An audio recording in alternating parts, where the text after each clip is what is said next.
As the sun is going down here in New Hampshire, I want to give you my impressions and some details after our first run on the New Balance FuelCell Propel.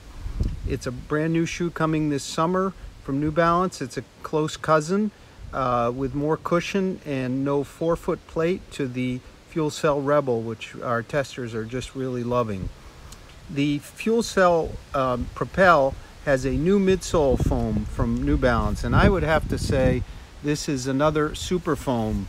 New Balance tells us it has a minimum of 39% more rebound than their Revlite, which is often found in their performance shoes.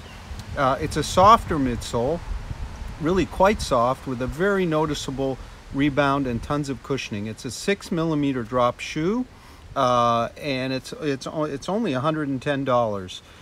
It has a very neat, very simple mesh upper with what New Balance calls trace fiber. These are stitched in support that provides midfoot and also heel support. You can see the silvery ones here, which actually I think are reflective. It's also interesting to note how wide the heel platform is. This allows this very soft midsole to actually be very stable, and when combined with the quite full coverage, really well decoupled outsole, to be very stable and also to move along really fast and smooth, which is what I found on my first run. You can see that it's a very flexible shoe, maybe a bit too flexible. I might want to see a bit firmer rubber, a bit less flexibility, but it's a very comfortable ride in my first run. It has a very, very wide toe box with absolutely no overlays, so most foot types should be fit very easily in it.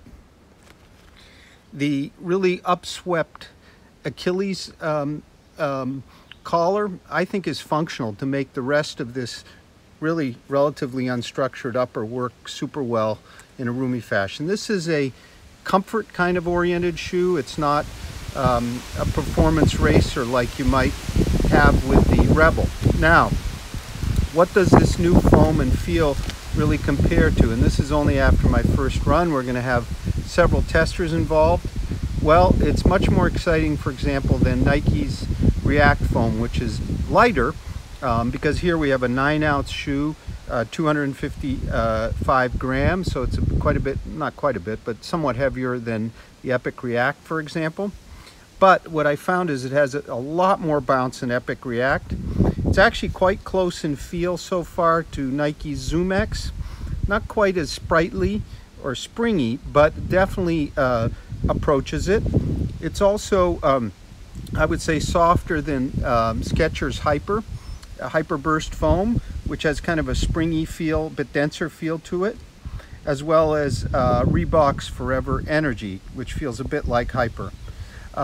Now, compared to other New Balance foams, such as Fresh Foam found in the Beacon, 1080, V9, etc., and others, well, this for me is a much more forgiving and exciting foam. There's some real bounce here. This is really one of the finest, if not the finest, training rides. I'm only one run in, so there'll be more of the year. So what is it for? Well, it's a daily trainer that's on the soft side. So it's for those daily miles, maybe not for the up-tempo work, but I haven't tried it yet. Certainly it has enough durable rubber coverage, although the rubber is quite soft. It should get really good wear. This is a very exciting new shoe from New Balance, and we're going to be having a multi-tester review real soon. But this is, for me, one of the most exciting so far and fun shoes to run of 2019. Stay tuned to Road Trail Run for our full multi-tester written review and an initial written review coming real soon. Thanks for watching.